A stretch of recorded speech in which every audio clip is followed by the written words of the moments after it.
कौम लूत का इंजाम, बदकारी की सजा पस मंजर। नबी लूत की कौम का इन्हिराफ। हजरत लूत हजरत इब्राहीम के भतीजे थे। अल्लाह ताली ने उन्हें नबी बनाकर कौम सदोम, मौजूदा उर्दून के इलाके के करीब की तरफ भेजा। ये लोग बज़ाहिर खुशहाल, आबाद और मालदार थे, लेकिन उनके किरदार में बदतरीन बिगाड़ पैदा हो चुका था। ये वो कौम थी जिसने दुनिया में सबसे पहले गैर फितरी बदकारी, मर्द मर्द से जिनसी ताल्लुक को आम किया। उनके शहर में इखलाक, शर्म व हया और इंसानियत का तस्वुर मिट चुका था। वो खुले आम बेहयाई के काम करते, रास्तों में बैठकर हंसी मजाक उड़ाते, राहगीरों को तंग करते और गुनाहों पर फख्र करते थे। नबी लूत की दावत इस्लाह। हजरत लूत ने अपनी कौम को अल्लाह की तरफ बुलाया और फरमाया, आए मेरी कौम, अल्लाह से डरो, बेहयाई के करीब भी न जाओ। क्या तुम ऐसी बेहयाई करते हो जो तुमसे पहले किसी ने ना की? सूरह अल-आराफ इसी से उसी।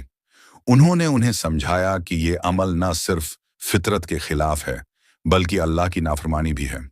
लूत ने कहा, अल्लाह ने तुम्हारे लिए औरतों को पैदा किया ताकि तुम उनसे निकाह करो, मगर तुम अपनी ख्वाहिश मर्दों पर पूरी करते हो। सूरह अन-नम्ल 55। मगर कौम ने बजाय तौबा करने के उनका मजाक उड़ाया और कहा, लूत को अपनी बस्ती से निकाल दो, क्योंकि ये लोग बड़े पाक बनने वाले हैं। सूरह अन-नम्ल 56। कौम का जुल्म और गस्ताखी हजरत लूत मुसलसल उन्हें समझाते रहे, मगर उनकी अक्सरियत गमराही, जिद और तकब्बुर में डूबी रही। यहां तक कि वो नबी खुदा की बात सुनने के बजाय उन पर तशद्दुद और मजाक करने लगे। वो कहते, अगर तुम सच्चे हो तो हम पर अजाब ले आओ। ये हद दर्जा की गुस्ताखी थी, एक नबी से अजाब का मुतालबा करना। फरिश्तों की आमद। आखिरकार अल्लाह ताली ने हजरत इब्राहीम के पास 3 फरिश्ते भेजे जो इंसानों के रूप में थे, ताकि 1. उन्हें हजरत इसहाक की विलादत की खुशखबरी दें, 2. और कौम लूत की तबाही की इतला दें।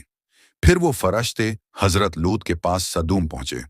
वो निहायत हुसैन नौजवानों की शक्ल में आए ताकि कौम की हकीकत जाहिर हो जाए। हजरत लूत परेशान हो गए कि ये कौम इन मेहमानों के साथ कैसा सलूक करेगी। उन्होंने मेहमानों को अपने घर ले जाकर छिपा लिया, मगर कौम को पता चल गया और वो बदनियती से लूत के घर के दरवाजे पर जमा हो गई। वो चीखते चलाते कि आए लूत, हमें वो नौजवान दे दो जो तुम्हारे पास हैं। हजरत लूत ने फरमाया, आए मेरी कौम, ये मेरी बेटियां हैं, यानी तुम्हारी अपनी औरतें, इनसे निकाह करो, अल्लाह से डरो और मेरे मेहमानों के बारे में रसवाई ना करो। लेकिन वो बाज ना आए। तब फरिश्तों ने कहा, ए लूत, हम अल्लाह के फरिश्ते हैं, इनसे खौफ ना करो। तुम और तुम्हारे अहले ईमान साथ ही रात के वक्त यहां से निकल जाओ, किसी की तरफ पीछे मत देखना। तुम्हारी बेबी पीछे रह जाएगी, क्योंकि वो भी उन्हीं में से है। अजाब अलही नाजिल हुआ जैसे ही हजरत लूत और उनके मोमिन साथी बस्ती से निकल गए। अल्लाह ताली ने हुक्म दिया और अजाब नाजिल हुआ।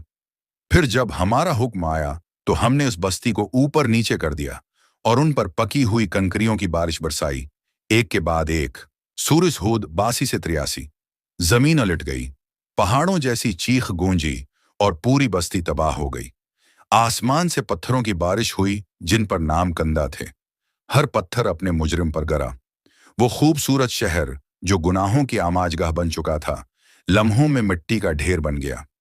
लूत की कौम का अंजाम। हजरत लूत और उनके मोमिन साथी महफूज रहे, लेकिन उनकी बीवी जो कौम फास्कीन में शामिल थी, पीछे रह गई और उसी अजाब का शिकार हुई। आज भी बहर मर्दार, डेड सी के करीब वो इलाका मौजूद है जहां कभी कौम लूत आबाद थी। वो इलाका दुनिया की सबसे पस्त तरीन सतह, लोएस्ट पॉइंट पर है, गोया जमीन ने खुद उन्हें निगल लिया हो। कुरान की तनबिया कुरान करीम ने इस वाक़ये को बार बार याद दिलाया ताकि इंसान समझ सके, और हमने इनमें से एक भी बाकी न छोड़ी। इसमें अहले अक्ल के लिए निशानी है। सूरह अल-कमर 43 से 45। सबक और पैगाम कौम लूत का अंजाम हमें यह सिखाता है कि बदकारी, बेहयाई और फितरत से इन्हिराफ इंसान और माशरे दोनों को तबाह कर देता है। अल्लाह की नामतों पर गुरूर और गुनाहों पर फख्र अजाब को दावत देता है। नबी की नाफरमानी और बराई पर डट जाना इंसान के अंजाम को बर्बाद कर देता है।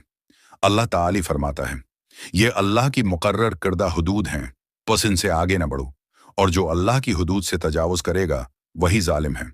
सूरह अल-बकरा 229।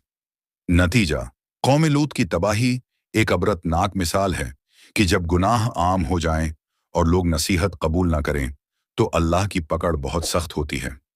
ये वाकया आज भी हमें याद दिलाता है कि हया, पाकीज़गी और ईमान ही नजात का रास्ता है।